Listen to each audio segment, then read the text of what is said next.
Okay, so now I will change into English language. So thank you for the international guests for your patience.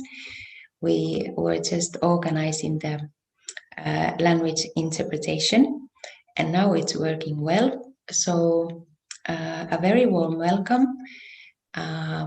We have all the way from Denmark, a very special guest, Viggo, today is joining us, and some other international guests also from Denmark, so very warm welcome. And just a few words. Viggo is very special yogi. He has been studying and teaching meditation for more than 35 years. So he has really devoted a lot of time from his life into this special task. So that's very good. And he is also working in the IT. So he is specialized in that also. And Viggo has visited Finland also a few times. And so what I have observed from him is that he has a very clear intellect and he's able to make good decisions even under stressful situations and to make big tasks seem very easy and light. So we are very much looking forward to hearing all the secrets, how this is possible. So very warm welcome. He will speak about the subject of from uncertainty to success. And there will be a question and answer session in the end. So if you have any questions that come into mind, please feel free to write them in the chat box, either in English or in Finnish. So in the end, we will have a time for some interview. So a very warm welcome to Viggo.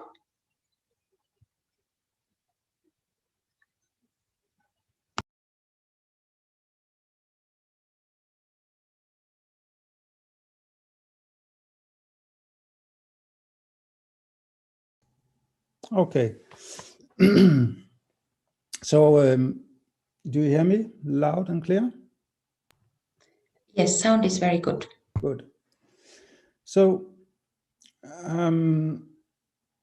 thank you for the invitation, and I understand that I have about half an hour for this. Is that correct? Yes, there will be half an hour for your conversation, for your talk, and then there will be 10-minute question and answer in the end before the meditation. Is that good? That's excellent. Okay, so interesting topic in a way. I mean, these two things, uncertainty and success, these are not two words I usually would put together.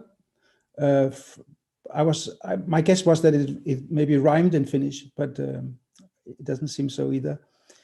But success is certainly a very good thing to understand and discuss. What do we really mean by success? Because clearly everyone in this world is interested in success. And success is, in a way, the goal of our life. We want to achieve success, and success, of course, is measured in many different ways. We all have our individual criteria for success, but we can definitely say in general that success is connected with our achievements. Without achievements, there cannot be success. I mean, it doesn't even make sense. The word success only makes sense in the context of achievements, meaning basically that I have some desires, some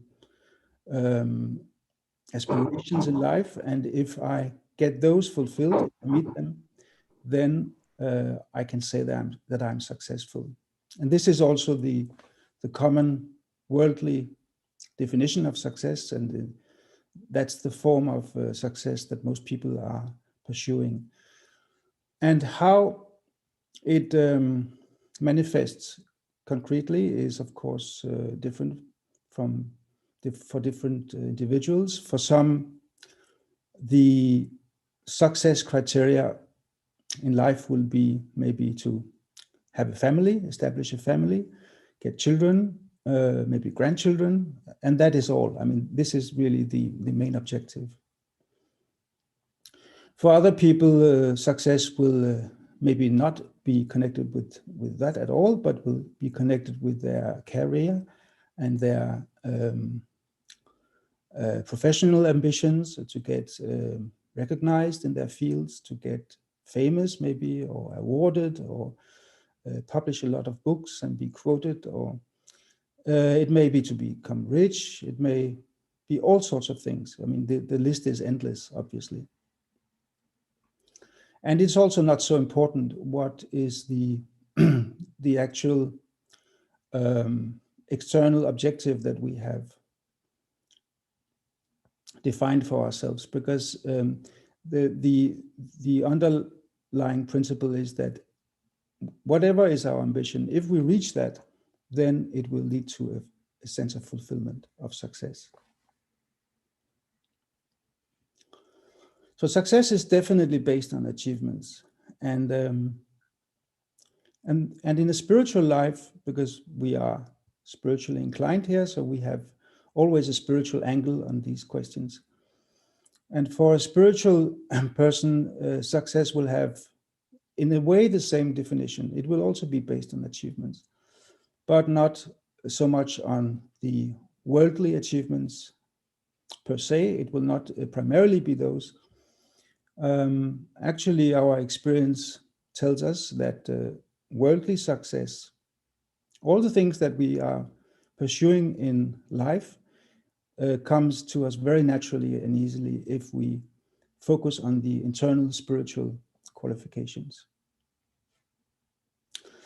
And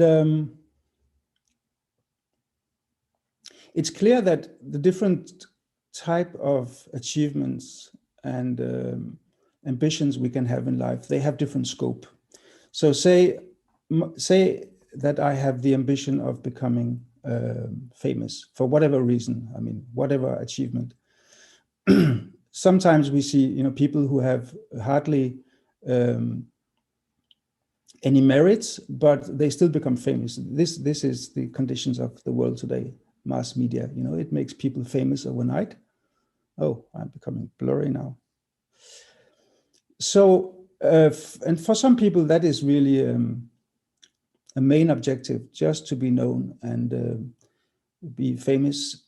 And then they may come into fame, and they may drop out and be forgotten, and so it's a very, very short scope. It's a very short-lived attainment. And that applies to most of the worldly success points we can imagine, that they have a limited scope. So what is then an unlimited spiritual type of success? Well, that would be anything that is everlasting, something that I will carry with me beyond this life, something that is an achievement that will stay with me. The soul will carry this with it, and it will become the seed of success in the next and maybe several lifetimes. That is the most long-term investment we can make. And that is an investment for this life and for future lives. And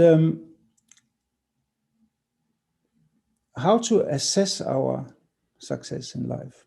I mean, there's one very, very simple and very powerful principle, and that is success should always be associated or connected with contentment. If I'm not feeling content, if my path to success is not somehow enjoyable, I mean, if the path is filled with suffering and pain and I don't feel any joy, then probably I'm not pursuing the right type of success in life. Not to say that There cannot be ups and downs, and there can be some challenges and obstacles on the way.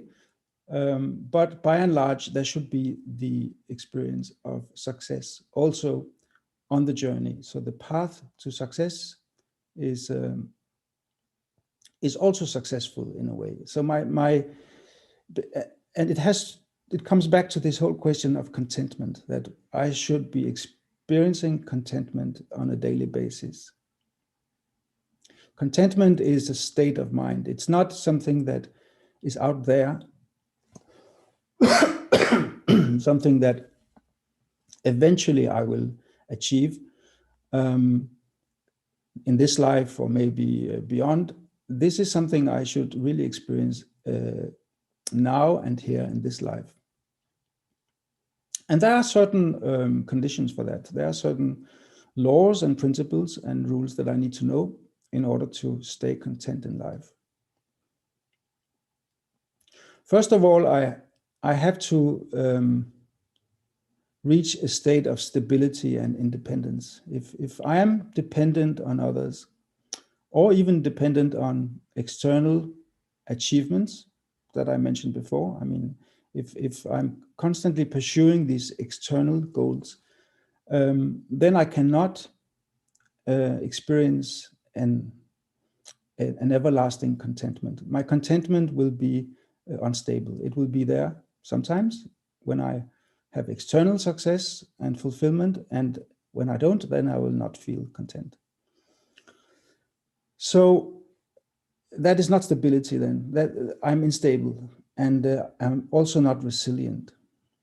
So to be content in a profound spiritual sense means that I should be always content. It should be a state of mind, and it shouldn't be influenced or affected by any external situation or any people around me. No one should be a source of discontentment in my life. And that in itself is a huge goal to reach, and it's an effort that I can spend my whole life working on. But success in that context is really to experience that I am approaching this state of mind, or this spiritual maturity. I can take care of myself and my life. I can be stable in all situations. And then a second important criteria, I think, is to have a life without inner or outer conflicts. So inner or outer conflicts means, of course, the outer conflicts, the external conflicts would be in my relationships, but also there should be no inner conflicts. So there shouldn't be any conflict between my actions and my principles, my values. So if I can live a life with my actions in accordance with my values and principles, then I can really say I'm successful. That means that I will have a clear conscience in all my actions, and that will also lead to a state of contentment. And then I should have wisdom. Wisdom is actually something that goes beyond just knowledge and information. Wisdom is my ability to conduct my life in such a way that I can be successful, and that I can also be generous and support others. And wisdom is also needed to be able to stay out of conflicts, as I mentioned before. So the wisdom comes from knowing myself very well and being able to discern and know others, and handle all situations and people in an appropriate way.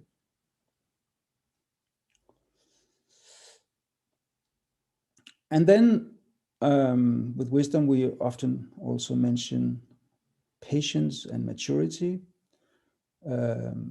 We should have a maturity to to be able to be humble and to be generous as well. And we should appreciate whatever is our destiny. So we have all a destiny that we are born with, which is the result of our past lives, actions in our past lives. And we are also reaping the fruit of that in our life, along with, of course, creating a new destiny for the future. And whatever is our destiny, whatever is our life situation and conditions, I apologize for my camera, it's a bit out of focus. But whatever is my life condition, that is something I should accept, and I should not complain or regret it in any way. I should simply take ownership of my destiny. That is also maturity. So whatever is my life situation, that is what it's meant to be. And I am put there in order to learn certain things. There are reasons, meaning these are consequences of some actions in the past, but there are also always a purpose of every situation. Every karmic result has a purpose. It's trying to teach me something, it's trying to establish some balance in my life that has maybe been disturbed or perturbed.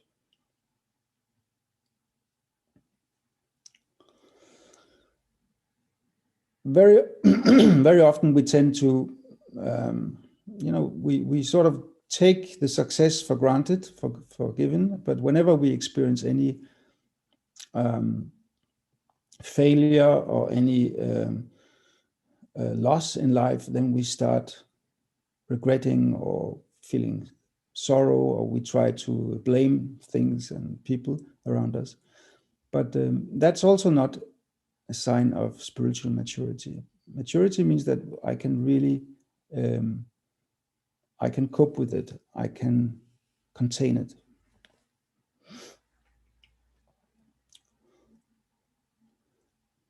Then success would also be to have full faith in myself.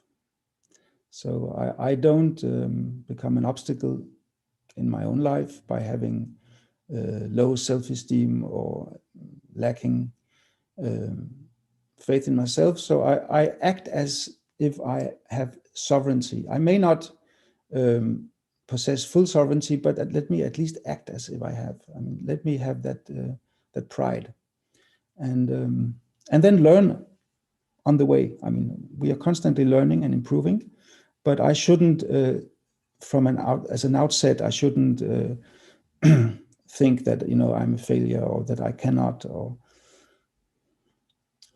so this is one of these almost platitudes that we often hear in management consulting and other places. If you just have to believe in yourself and you will be successful.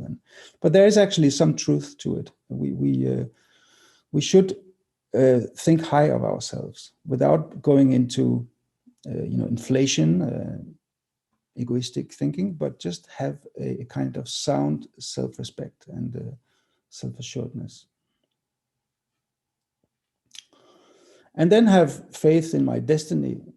Have faith that whatever will be in my destiny, whatever will come to me in the future, it will be of good. And that is, when touching the whole subject of certainty or uncertainty, in principle, we all live a life with uncertainty. We cannot know all the details of the future. I mean, we have to live with uncertainty. That's a basic existential condition, and but that doesn't mean that it should lead to any kind of worry or insecurity. We can still be secure and feel safe, even though we have no knowledge or certainty about the future. And that is, I think, something that comes back to this maturity and understanding of the principles of karma. If I know what is the right way to act, the right way to respond, if I always do that with wisdom, then come what may, I will have that certainty that it will be good. I don't need to worry about anything. I don't need to worry about tomorrow. I don't need to worry about my death or my afterlife. It will all be good. And that is a kind of faith that comes with an understanding, also with an experience, because we can see how karma works out in this life, and we can just extrapolate that, and we can see it makes perfect sense. If I do good, if my attitude is pure and my relationships are good, then everything will turn out good for me. There is really nothing to worry about, even with all the uncertainty. So uncertainty is a life condition. It's something that we cannot change, any of us, but we can have a sense of security, a sense of safety, and peace of mind. And then eventually, lastly there's the faith in God. To have a good relationship with God, that is certainly also a parameter for success. We can find a lot of support and strength in ourselves by simply having a positive attitude, but the strength that we get from God is immense. That is something that can move people to do extraordinary things in life, and that can also then inspire a lot of other people to follow. So that is certainly something that we shouldn't underestimate, that faith in God. And those three together, the faith in myself, the faith in my destiny, and the faith in God, that will give me a lot of certainty in my life. Again, no exact knowledge or providence, but I have the sense of security. And I think all other attainments in life follow from these. I've just listed here a handful of you can say spiritual principles, but there are others, and this kind of focus, when I have that focus in my life and I work on myself on that level, then the external success that we also want from life. We want good relationships, we want good health, we want happiness and wealth and all of that, but that will follow. This is again following from the karma principle, that if we do that investment, then we will reap the fruit of external success. And so I feel that we really don't need to be very concerned about external achievements. And most important is that we can enjoy contentment in whatever situation we are. So if I'm rich, wealthy, if I have a lot of money, sometimes we may have it in parts of our life and maybe not others. So when I have the resources, then use them well and be generous and make best use of them. And when I don't have them, then also be content with that and live a more modest life. But really what counts is the wealth of my contentment. And if there's no contentment in my life, then there is no success by definition. And that is what we see in many people's lives, that they're pursuing the external achievements only, and even when they attain them, they are not really fulfilled. They are not satisfied, and they are still experiencing, and maybe exactly at that moment they start to experience a lot of mental problems or addictions and whatnot, because they cannot cope with that external success. They don't have the inner maturity.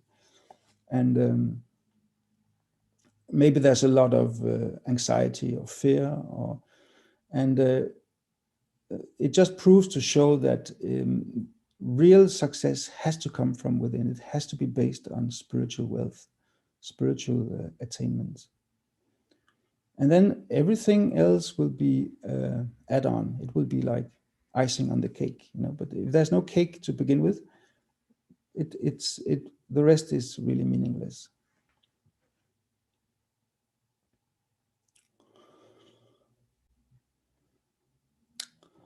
So just to recap, I mean, we have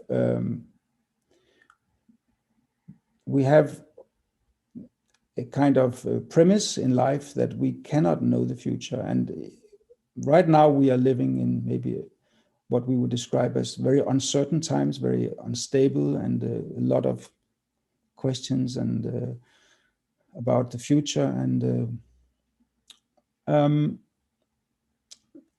again, it's all coming to us individually and collectively as a test paper, as a it's coming as a karmic consequence, and at the same time, it's coming as an opportunity to learn and develop and look at ourselves. And you know, we can do a lot, even though we are restricted now. We can do a lot working on ourselves and improving ourselves and preparing ourselves for what is to come. And the sense of security and the sense of safety will come from within anyhow. It cannot be based on external security. That I think is quite clear. It has to be based on a sense of peace. When I'm peaceful, I will automatically be safe and secure. But it has to be a true experience of peace. It has to be based on spirituality, on soul consciousness. And that is why we practice meditation, because the effect of meditation is to make us soul conscious and peaceful, detached. And then whatever is our individual success criteria, it will all be fulfilled as a result of focusing on our inner assets, our inner achievements. This is all that really matters. Everything external is like a shadow. It will just follow automatically. And I think it's a kind of guarantee we have. We cannot achieve all of these inner achievements without experiencing success. And we will also see that success on an external level. It will not just be, you know, a life in misery, and then, you know, there will be external signs of it as well. But there will usually be a lag between cause and effect. But the experience of contentment should be there, in principle, at every moment in our life. Contentment is the king. It's the key. It's the proof of the cake. If there's no contentment, then there's definitely something wrong, and something I have to adjust. And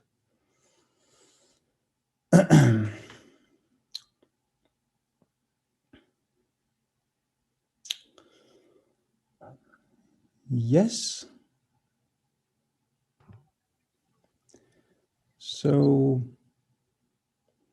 anything you want to ask about or add? Yes, thank you, Viggo. Very, very enlightening subject, and very enlightening. Many, many things, many tools of knowledge were there. And just another reminder that if there are any questions, feel free to write in the chat box, and we will then include those. And while waiting, if you want to write, feel free. But there are a few questions that are here in the notebook written. And one thing is that you were speaking quite a lot about this contentment. And and how the contentment is the key, and not just that we expect to feel contentment after we have achieved something, but to have that contentment all the time while we are moving along. So do you have some tips? How can we increase if we are not feeling contented? And one thing you mentioned, that then probably what we are trying to achieve is maybe not correct. So do you have some tips that if we don't feel contentment, but we don't quite know that what is it that we are doing wrong? So what could we do in that situation? How to get that contentment coming more into our lives?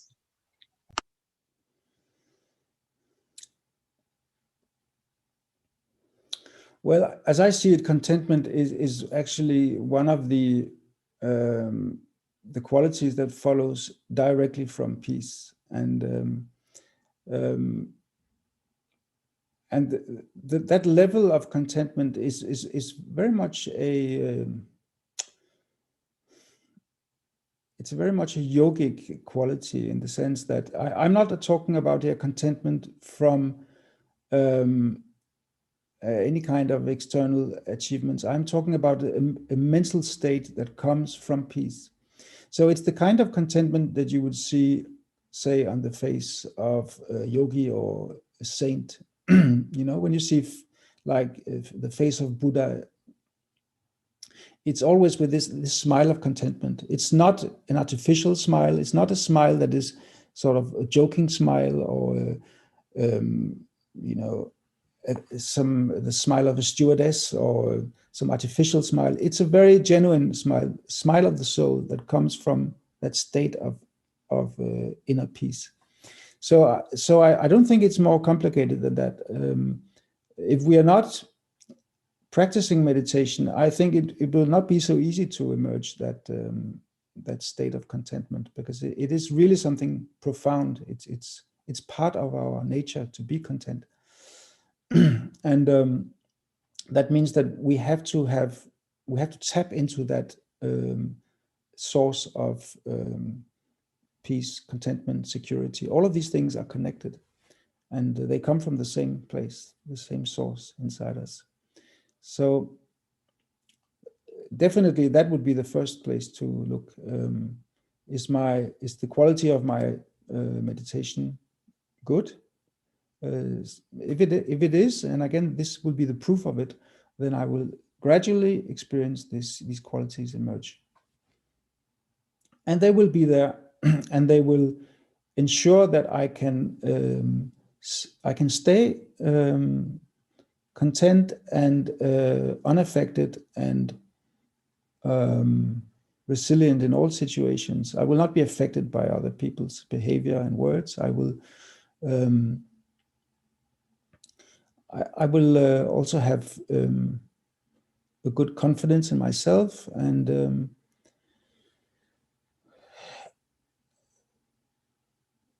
it will kind of shed light on everything I experience. I will see everything as good, because it's being colored by that state of mind. If I feel discontented in my life, then it's typically because I'm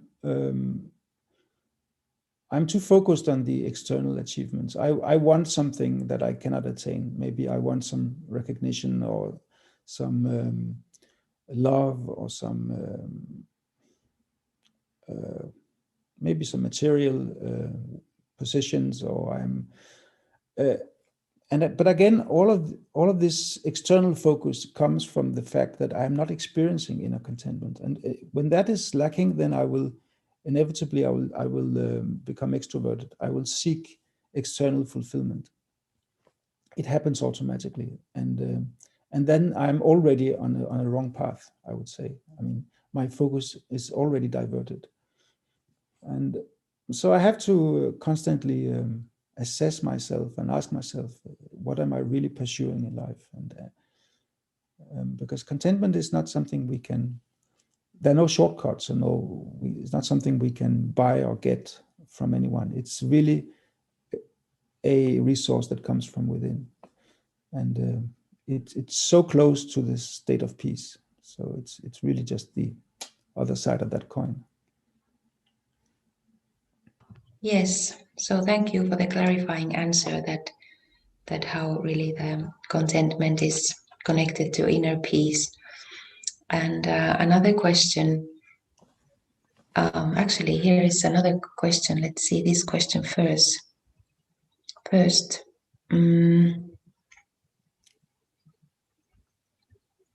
Let's see. I'm not entirely sure what the question means, but let's see, maybe you get it. If not, then we will ask for some more clarification. How to be external and internal in the same level? How to have a balance between those two? Probably that's what it's meaning.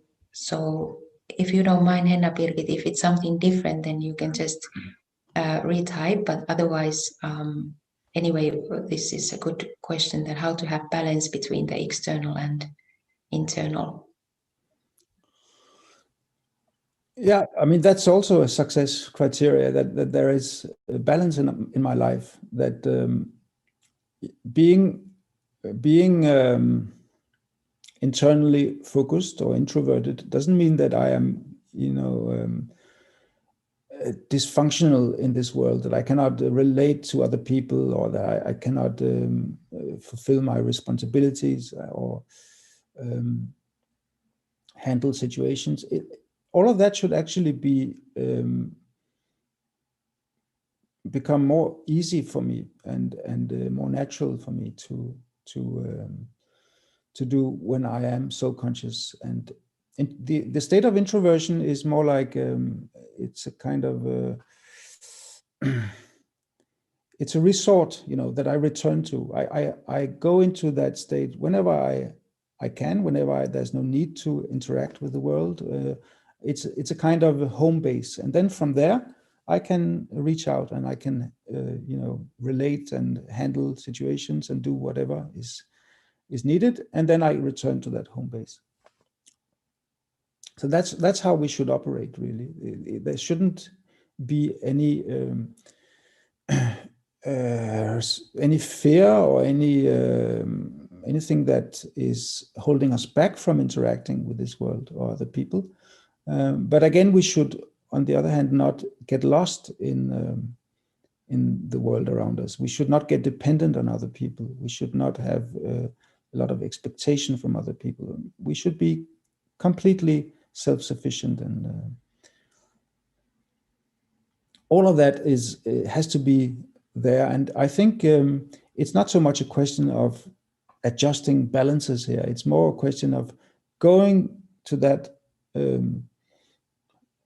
sort of source within us, to that home base, and the more we are in touch with that, the more easily everything else falls into place. We will then experience that our life becomes very easy, and we don't tend to create a lot of tension or artificial problems. We will see solutions. We will always be able to adjust, and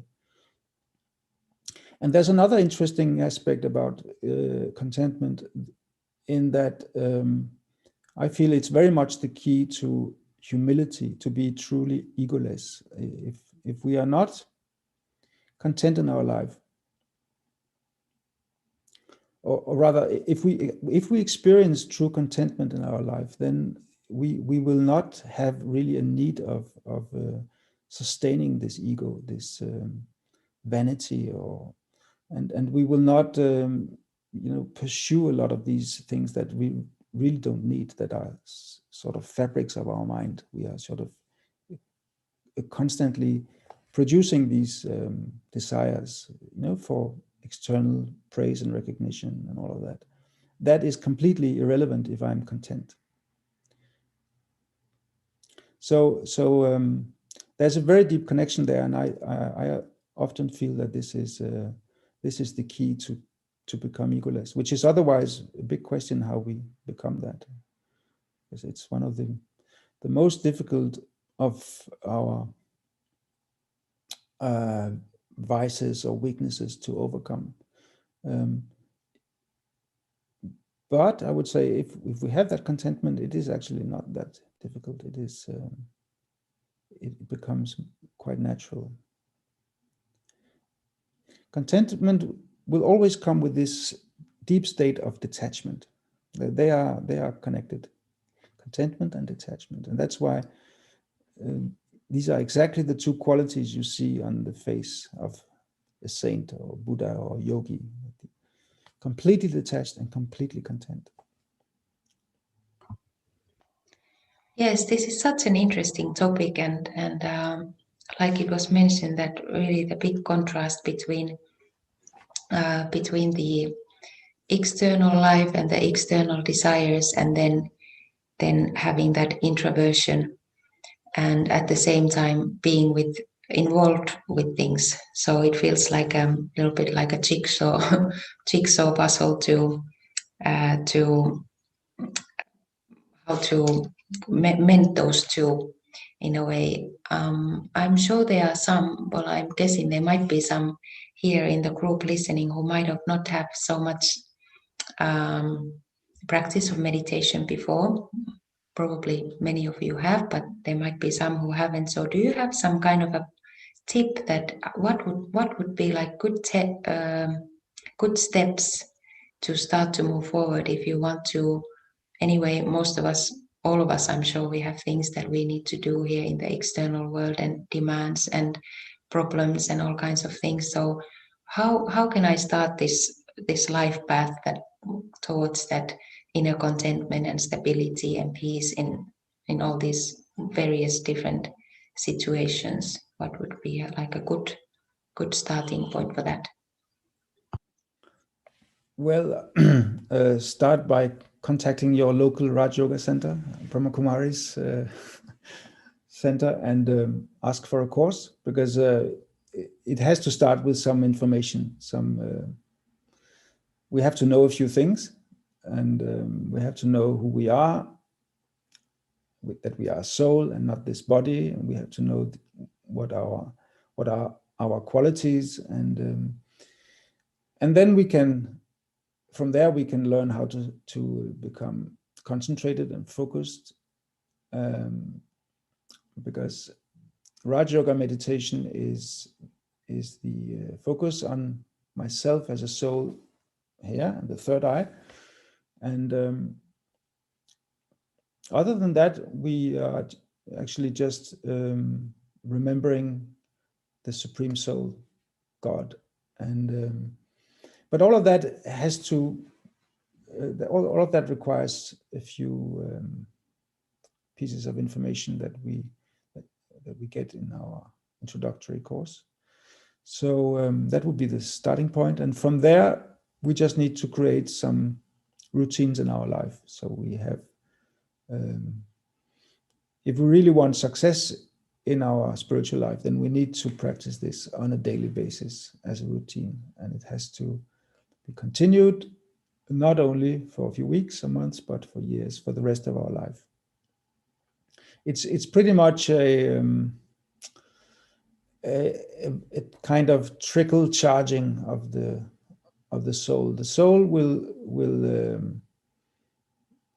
gradually accumulate this spiritual power. It's not something that happens from overnight. It's something that takes time, and it's a slow process. Maybe there is the experience of huge leaps, especially in the beginning, but in general, it's just a slow accumulation of power that happens, and so that requires it to be very stable and regular.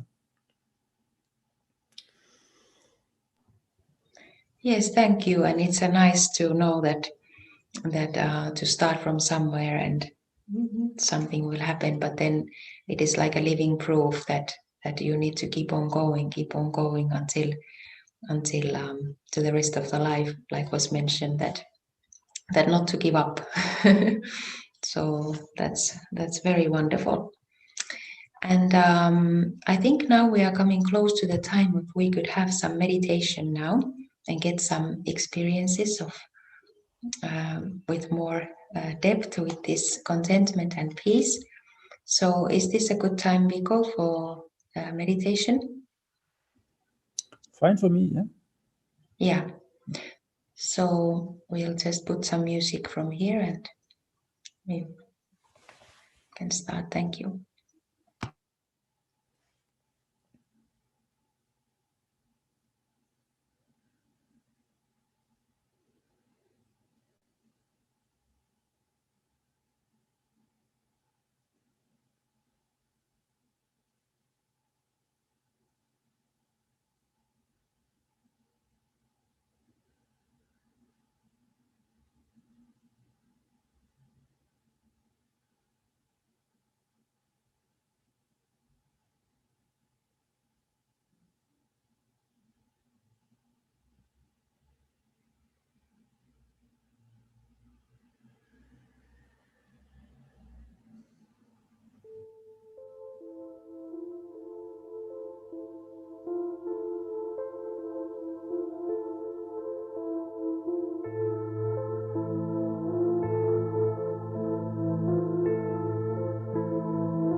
So let me start to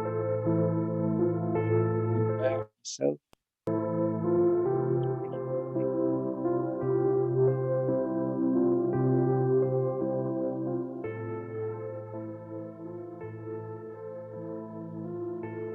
Attached to this body.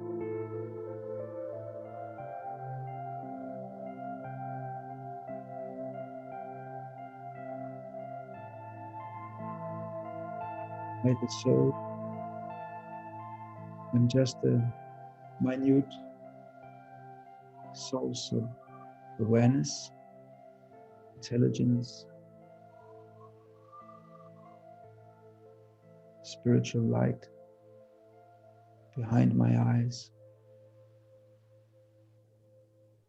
in the center of my forehead.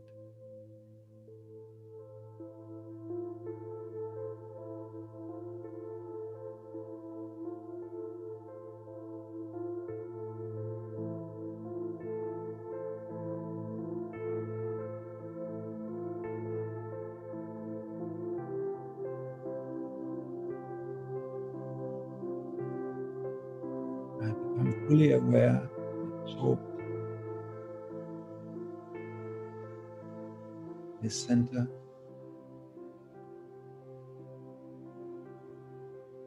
And just move my consciousness away from all the mundane affairs and situations and people around me.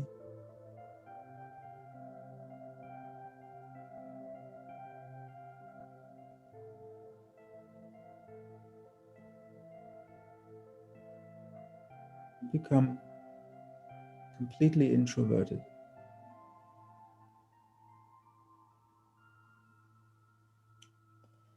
I turn within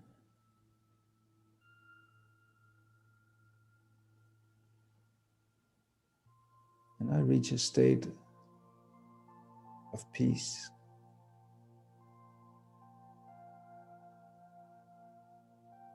Peace of mind, peace in my body.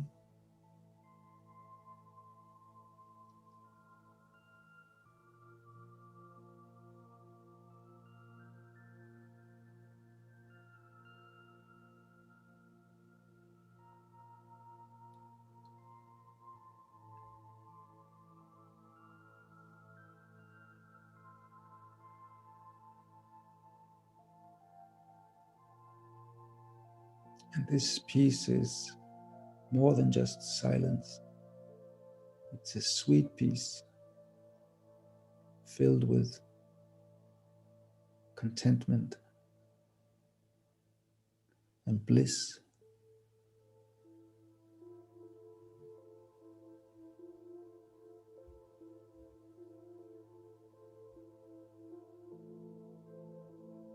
A state of fulfillment.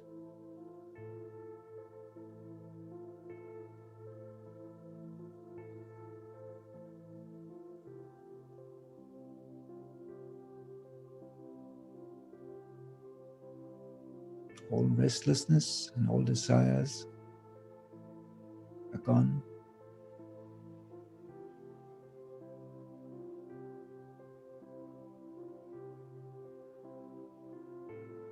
And I enjoy my own company, my own being.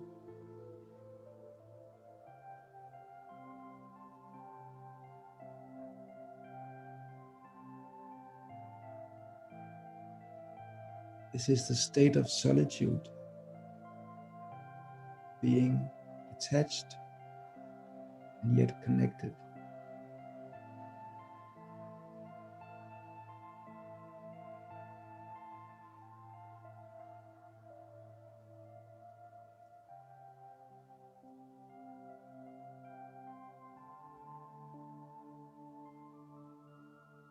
Not connected through my senses, but on a spiritual level.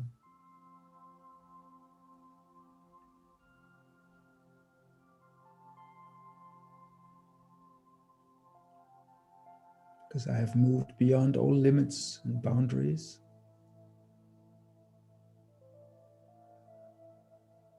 And I can connect to the power of my mind.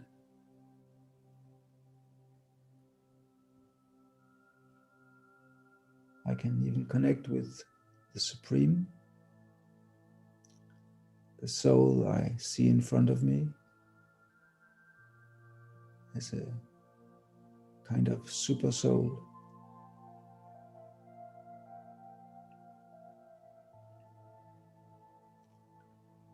Supreme in qualities, in power.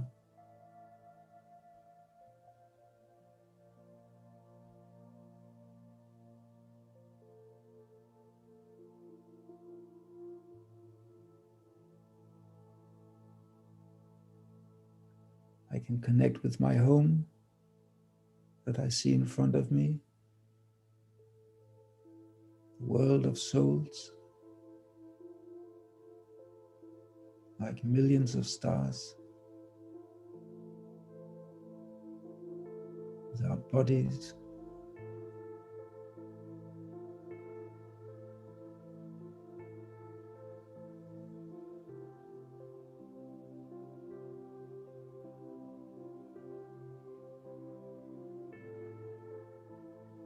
And I feel that I don't need anything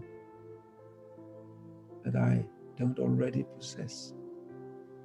I'm already fulfilled,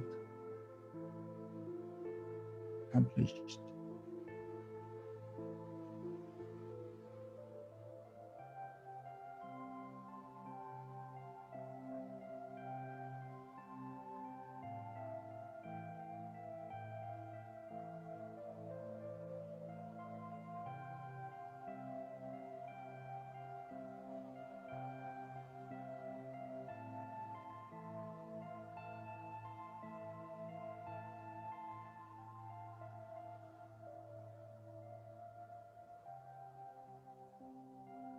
This is a safe space I can step into at any time.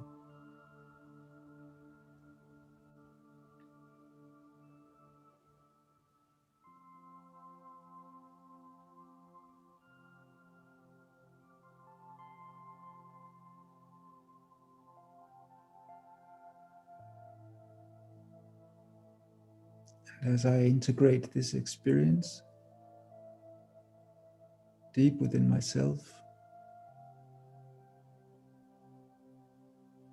I achieve a spiritual wealth in life, a resource,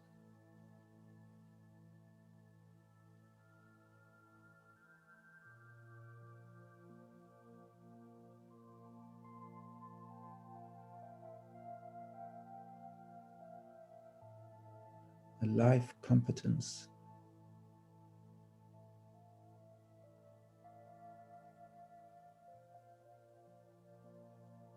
Competence to live a good life comes from outside, from inside and from outside, but from beyond this world. It's a spiritual competence.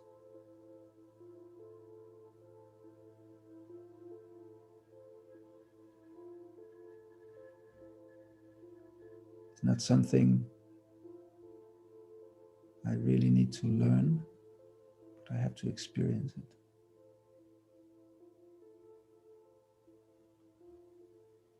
And then it becomes natural.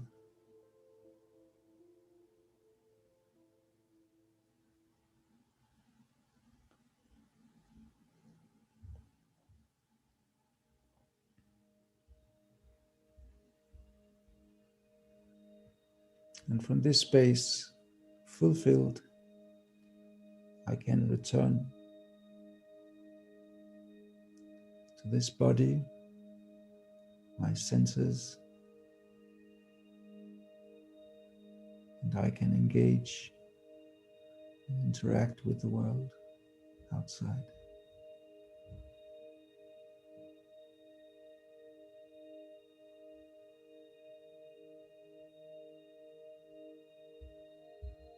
In an optimal fashion.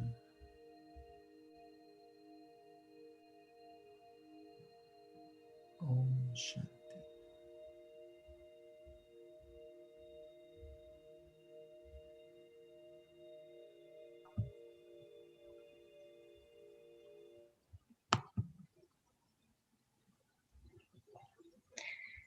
Thank you very much for that lovely talk and the meditation. Very nice, relaxed and contented and peaceful feelings are emerging. So thank you so much, Viggo, for joining us today. You are most welcome. Yes, and hopefully you will join us again another time. Sure, anytime. Good, we are looking forward